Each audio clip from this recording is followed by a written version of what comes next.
One B-24 crew from the 381st Bombardment Group, 17 hours of fuel, 2,600 miles of ocean, or a refinery that feeds an air force. They strip the bomber to a skeleton and launch at night. By dawn, a target that should be untouchable is on fire. Northern Australia in mid-1943 was the far edge of 5th Air Force. Fenton Airfield sat south of Darwin, a chalk line hacked into red earth and scrub. From there, the 382nd BG flew consolidated B-24s over the Timor Sea toward the Netherlands East Indies. Balikpapan on Borneo was the prize. Refineries, storage farms, docks, fuel that kept the Imperial Japanese Navy moving and the airfields alive. The distance from Fenton to that coastline and back was roughly 2,600 miles, a number that made operations officers rub their temples. The book set a combat radius of around 800 miles with a normal load. On a map pinned to plywood walls, that circle died in the water. Headquarters wanted the oil choked off. The crews wanted a target whose destruction actually mattered. They began by turning numbers into lift. Every pound that did not make them go or make something blow was suspect. Armor plates came off, ammunition cut to the minimum, defensive stations stripped or left unmanned.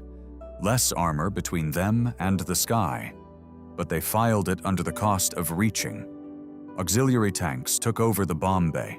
Factory ferry tanks and field-built cells turned the center of the aircraft into a reservoir plumbed into the wing lines. Instead of a standard 4,000 to 5,000 pound bomb load, each plane planned to carry a small clutch of 500-pounders aimed at where pipelines and towers choked together. Engines were taught to sip. The R-1830s leaned until temperatures walked the razor's edge, then nudged richer to keep pistons alive. Manifold pressure, RPM, mixture, step climbs as weight burned down. Not heroics, arithmetic with consequences. Over black water there was no lighthouse but the stars. The navigator used dead reckoning, drift readings, and if clouds allowed, a shot through the astrodome. Overcorrect and you wandered into nowhere. Undercorrect, and you never saw Australia again. Flying at night, radio silent, they threaded between known outposts and radar sets. The enemy believed the range was impossible. Surprise would be their armor. Fenton shrugs and breathes heat as the ground crews finish the last clamps. The bomber squats heavy, tires whispering under the load. In the cockpit, red instrument lights float in a cave of aluminum. The pilots ease the throttles forward and hold the brakes until the airframe quivers. Brakes off. The Liberator roars, gulps the strip, lifts its nose with a groan, and clears the scrub, wheels tucking up as the outback falls away. Altitude buys time. At 10,000 feet, the wind is a knife. Insulation lost in the weight purge means cold crawls into gloves and boots. Breath fogs. Oxygen masks itch. Everything rattles. The engines settle into a hard, even hum you feel in bone and teeth. Over the Timor Sea, the sky goes from indigo to flat black. There are no road signs here. The navigator draws lines and numbers by a dim bulb and then looks up to try for a star through the astrodome. When the clouds roll in, he wipes frost with a sleeve and holds his course by faith and arithmetic. At a scheduled mark, the engineer crawls aft. Valves click, a wobble pump chatters, cold fuel surges into the wing cells. Every fitting tightened with hands that know one spark ends the mission for good. Borneo is still hours away.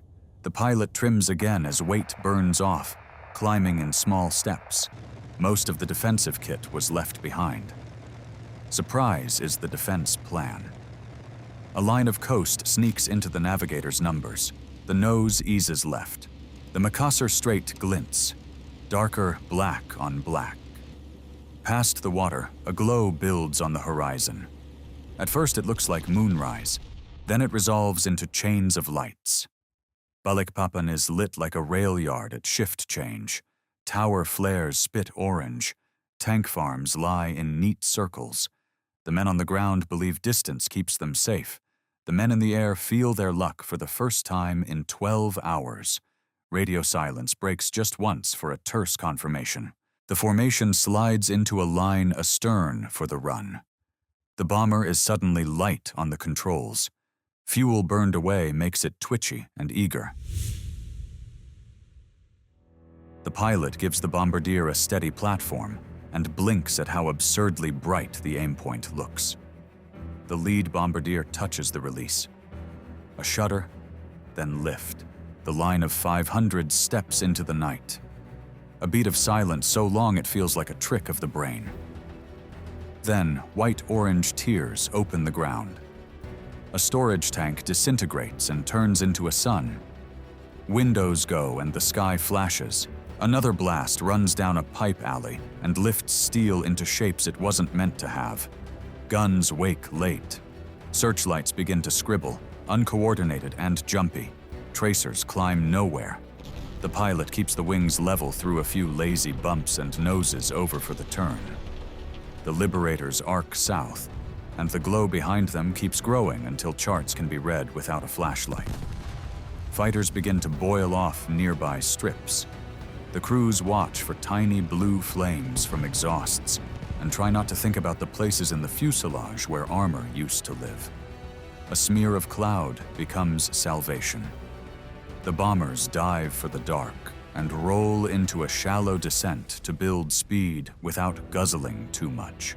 The first Japanese fighters slice the grid where the Americans were 10 minutes ago and wheel in confusion, hunting at the wrong height and in the wrong place. It does not stay easy. One airplane's engine coughs, catches, and coughs harder. The pilot feathers the prop, stomps a boot onto the opposite rudder, and keeps the nose from swinging. 3 engines now. The fuel plan starts bleeding numbers. Weight must leave. Empty canisters first, then scrap the men can reach. A waste hatch opens, and metal clatters into the night. No one says the word ditch, because that is not a plan. Hours stretch. The drone becomes its own landscape. In the nav station, the pencil line home begins to wobble. The navigator closes his eyes for 1 second, imagines a star, opens them, and recalculates. Dawn threatens from behind and makes them feel naked again.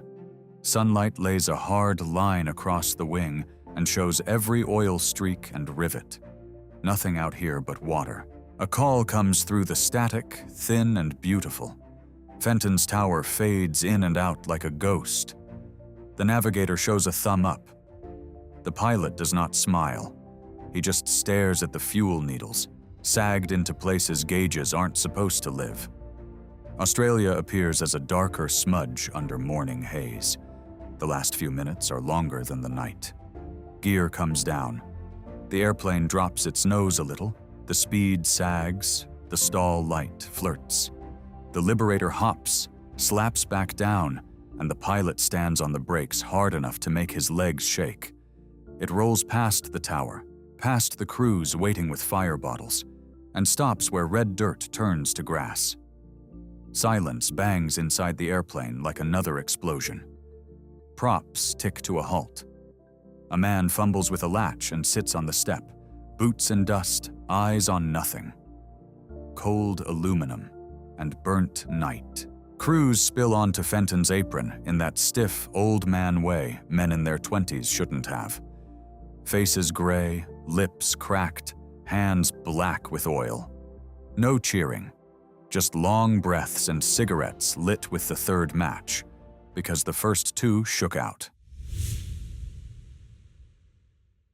The film came back with Refineries still burning days later. The Distinguished Unit Citation for August 13, 1943 followed. Balikpapan stopped being a sanctuary, and the enemy was forced to pull resources back to guard what distance had left unguarded. Deep strike procedures became standard kit. The lesson was brutal and simple. Against an enemy who has assumptions, distance is a kind of armor if you can reach through it. Strip what you don't need, keep what moves you, and make the math serve the target, not the manual.